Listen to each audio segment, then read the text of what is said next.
ATP is a molecule our bodies use as energy currency. Most ATP in our body is made using the mitochondrial protein ATP synthase. ATP synthase has two regions, a mechanical F0 region and a catalytic F1 region. The F1 region features the alpha-beta complex and a hexameric ring structure responsible for binding ATP and inorganic phosphate, catalyzing the creation of ATP and releasing ATP into the mitochondrial matrix. Connected to the hexameric ring is the central stalk, made up of gamma and epsilon polypeptide chains. As the stalk rotates, it stimulates the synthesis and release of ATP molecules. The hydrophobic F0 region of ATP synthase is a proton pore embedded within the inner mitochondrial membrane. It has two main subunits, A and C, that interact together to form the proton channel that allows for the proton movement. The C subunit is in a ring formation and acts as a proton channel that allows hydrogen ions to flow from the inner membrane space into the matrix down their electrochemical gradient. The A subunit has the ion half channels that the hydrogen ions use to bind to the C subunits. It lies on the outer part of the C ring and helps to move those protons across the membrane.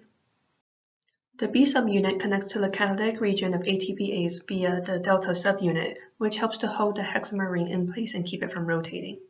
The beta subunits are directly responsible for this reaction enzymatically, bringing ADP and inorganic phosphate in contact due to conformational change.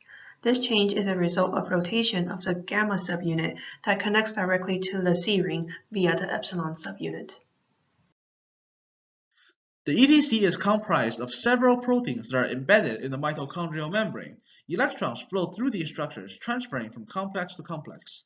The flow of electrons helps in the proton movement across the membrane, which ultimately results in ATP synthase making ATP. The ATP synthase may be regulated depending on how much energy our bodies need. Since oxygen is needed to produce ATP, this would mean that when the body tissue suffers from a lack of oxygen, the ATP synthase will be downregulated, which means the mitochondria will tell the ATP synthase to stop doing its job or do less of it. Upregulation, on the other hand, is increasing the activity of the ATP synthase, and that happens when we exercise.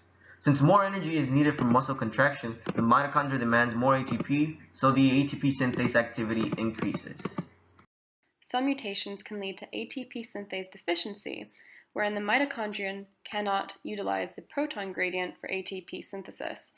This can increase the production of reactive oxygen species, which is directly linked to cellular damage, aging, and neurodegenerative diseases.